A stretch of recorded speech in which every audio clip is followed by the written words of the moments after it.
ত্রয়োদশ সংসদ নির্বাচন আন্তর্জাতিক মানের করতে নির্বাচন কমিশনকে ৪ মিলিয়ন ইউরো সহায়তা প্যাকেজ দিচ্ছে ইউরোপিয়ান ইউনিয়ন।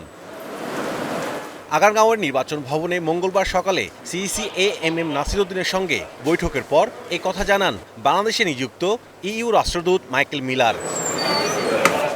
এর আগে তার নেতৃত্বে প্রধান নির্বাচন কমিশনারের সঙ্গে প্রায় ১ ঘণ্টা ধরে বৈঠক করেন ৬ সদস্যের প্রতিনিধি দল। পরে মাইকেল মিলার জানান, বাংলাদেশে গণতান্ত্রিক নির্বাচন যাত্রায় সহযাত্রী হিসেবে কাজ করছে EU. The European Union will provide a support package in excess of 4 million euros. আজ নির্বাচন কমিশনকে আমরা জানিয়েছি যে বাংলাদেশের আগামী নির্বাচনটি আন্তর্জাতিক মান বজায় রেখে আয়োজনে ৪ মিলিয়ন ইউরোর বেশি সহায়তা দেবে ইউরোপিয়ান ইউনিয়ন। এ নিয়ে বৈঠকটি বেশ ফলপ্রসূ হয়েছে। সামনের দিনগুলোতেও অন্তর্বর্তীকালীন সরকার ও নির্বাচন কমিশনের সঙ্গে এই আলোচনা অব্যাহত থাকবে।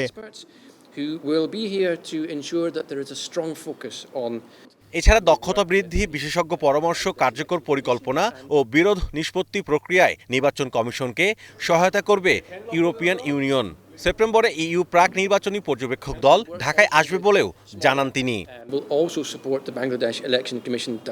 আগামী নির্বাচন নিয়ে আমরা বেশ কিছু উদ্যোগ হাতে নিচ্ছি।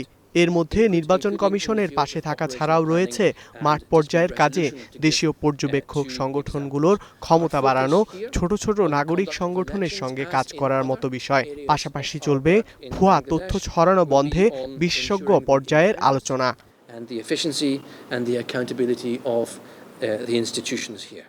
এএমএম নাসিরউদ্দিন কমিশন দায়িত্ব নেয়ার পর তাদের সঙ্গে এটি ইইউ রাষ্ট্রদূতের সঙ্গে চতুর্থ বৈঠক। Mahmudul Hasan, star news, Dhaka.